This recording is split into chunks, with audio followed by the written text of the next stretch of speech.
been almost an unusual number of silly little mistakes, hasn't it? Basically spilling all the way through pit lane. Mark Winterbottom continues to try to move his way up this ladder and get a bit of a rescue job going in what has been a disastrous third race. He's in 15th. About 5 to go. 5 or 6 to go.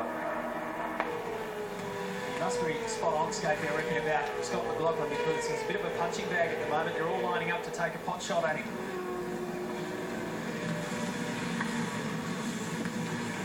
This may, I was about to say we've lost it. This may get him into the top 10. So yes, he's now 10th after the McLaughlin pass.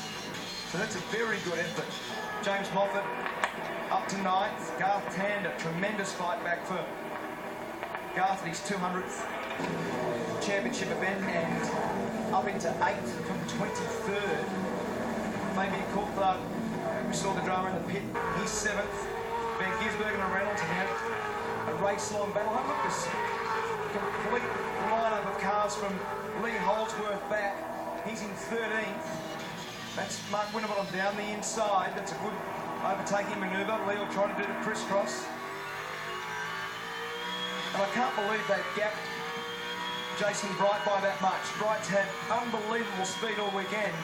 He's 3 seconds behind Lowndes now. Alex Davison down the inside of Blanchard. Gives it a bump. Probably shouldn't have turned in then, Tim. Well, they were side by side at that spot last lap through. Alex took a huge lunge at him the previous time around. Before you know it, they end up next time around making contact. Here it is getting replayed, but this time from the other angle, and Alex was a long way up. So it flicks the Wilson Security Falcon around from Dick Johnson Racing, a little 180, and he comes to a safe stop. Here it is again from the third angle. Yeah, certainly up far enough to be Alex Davison's increased corner. Shell presence on that car. Looks of course, good, Dick Johnson Racing had a wonderful association with Shell for years that netted Bathurst wins and championships. It's good to have them stepping up their involvement with that team. So 1 second is the margin. Whincup to Lowndes now.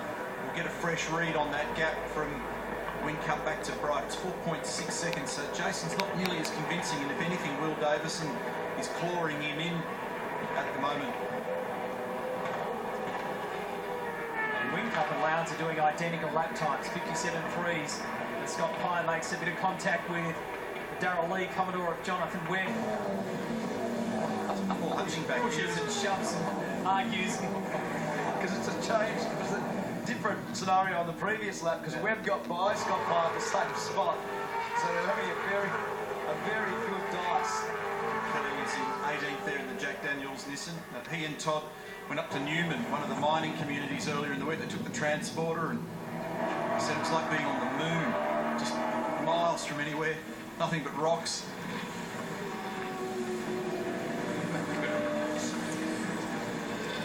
Do you reckon the Scott Pye versus Jonathan Webb deal's done yet? No, because there was a dive at turn 6. We're going to watch them in a second because they'll come into the back of shot. And Webb might just have enough gap on him this time to get him clear of Scott Pye for the braking area. Young Scott McLaughlin's gone way back now to 13th. Mark Winterbottom just made that pass. And on the effort versus result graph, there's more effort being exerted here at the moment in the fight to the death for 20th. But there's not a lot on the result side of that XY chart. So it's amazing, and you know, this is one of the things that the newcomers find is pretty tough about this level of the competition with these guys. It's all the way literally to last place. It's on.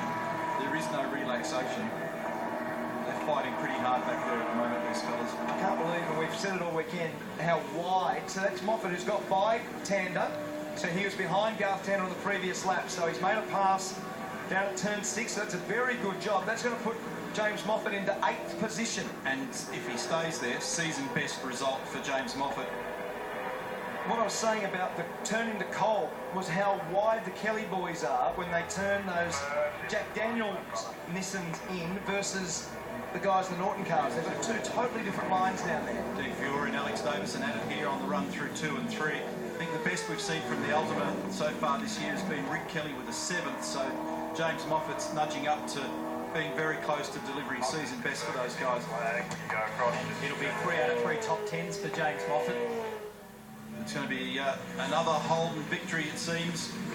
Jamie Whincup looking very, very strong at the moment. He just marched on with it. That gap So it came one lap earlier than we expected. Thank you. A time-certain finish at the death, and Jamie Whincup makes it back-to-back. We made it a little bit difficult for ourselves. Not your fault, but good comeback. Perfect. And that delivers Red Bull Racing Australia a clean sweep at Barbagallo. Lowndes second, Jason Bright third. incredible recovery when you consider that in that break we saw him skating off fluid. Roland Dane and his troops at Red Bull Racing Australia, and there's the man. Like the fires, smoke the tires, brothers. We don't need these. We don't need these, all right? That'd be well and truly done and dusted. You can use them for coffee tables. But they've done a beautiful job, haven't they, these guys, this weekend? And as I said, that's a very impressive recovery. And remember that he's after title number 5, Jamie, and a hat-trick of titles if he can pull it off. He's got the number 1 on the car. And look at that, James Moffat finishes 8th. But what about Chaz Moster? Congratulations to the 21-year-old, top 10 in his first weekend of full-time V8 supercar racing, and that's a great reward for Dick Johnson Racing too for putting their faith in Chaz. It's interesting, he went for a test pre-race to Morgan Park in Queensland, and Mark Winterbottom actually said at that point he'll be in the top 10 in Western Australia, and that's exactly what he's delivered. So very impressive, and any time that anybody can jump into this field and be there, and you know that they're going to be serious players in the years to come. You can't find where he is. I think he's lost sight of the Doesn't curve matter, down there too. That's right, he ran over the curve a second ago. You're working out, there he is, he just come over the curve. He's not careful. When that smoke clears, he might find a wall sitting in front of him. Yeah, well, he'll either get hung up on that curve, those tyres will be totally destroyed. They were banned before he started this process.